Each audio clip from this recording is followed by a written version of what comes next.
Thank you. I'd like to invite Linda now to talk to us about what Option have been up to.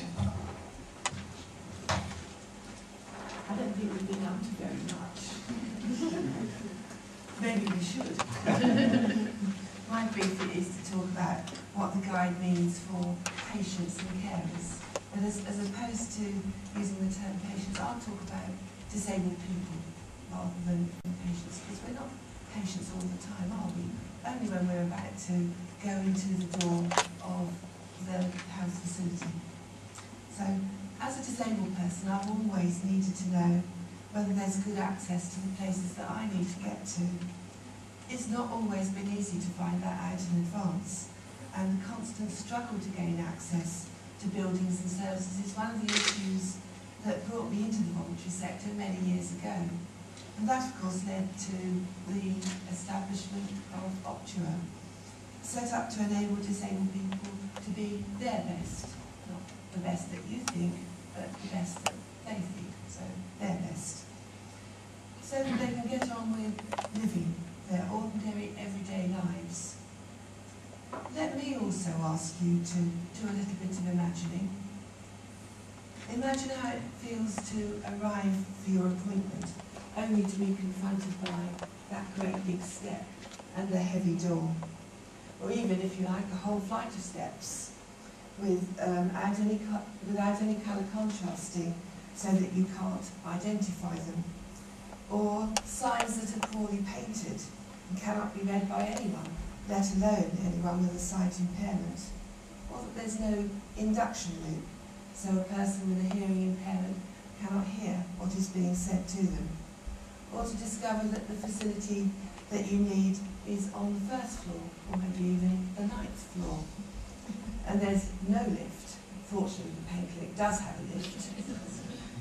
It's because they need to take the beds up and down. It's nothing to do with moving people.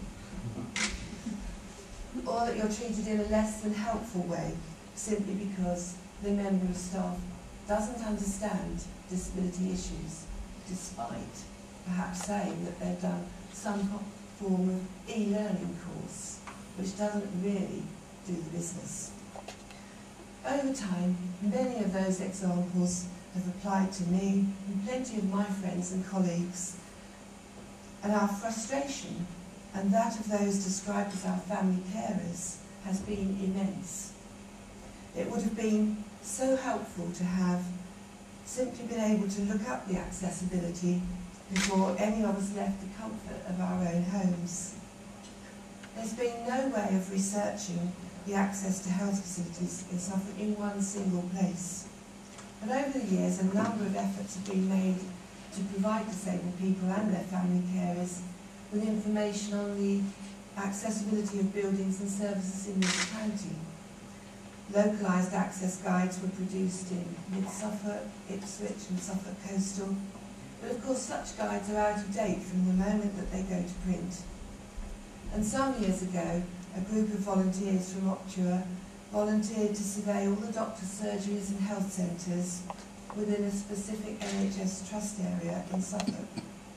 Armed with paper questionnaires and pencils, no easy technology at our disposal, we set to and visited many facilities, identifying many of the access issues that we as disabled people are so acutely aware of, in order to see how well this particular trust met and were aware of the requirements of the Disability Discrimination Act.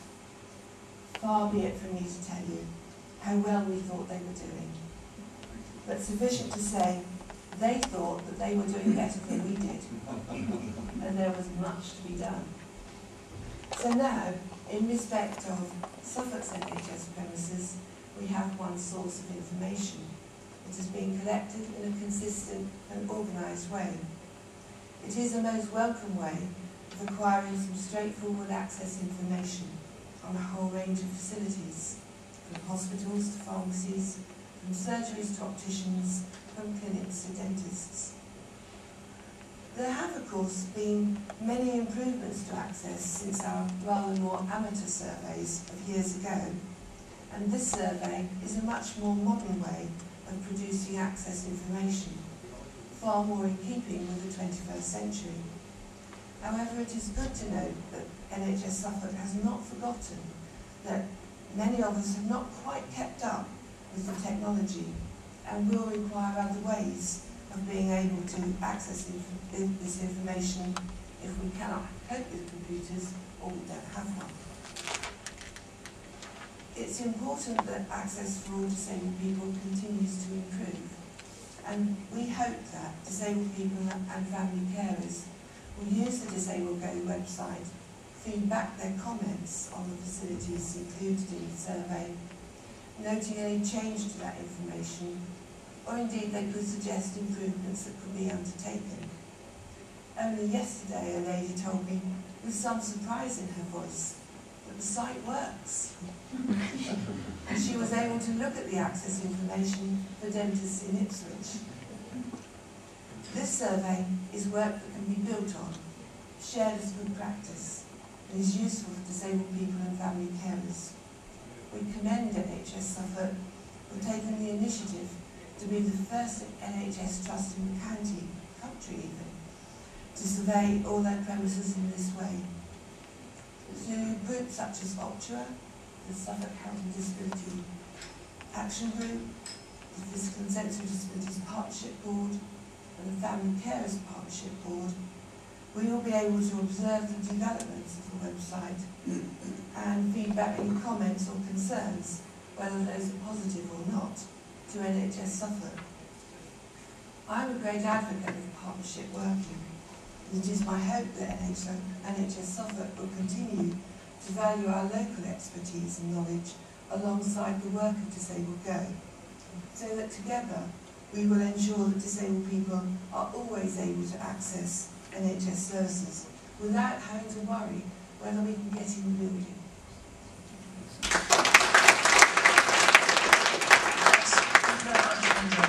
Okay, Martin, you're just going to give us a perspective from some of the feedback we've heard. We're basically going to talk to you about what it's been like for us as an organisation dealing with DisabledGo.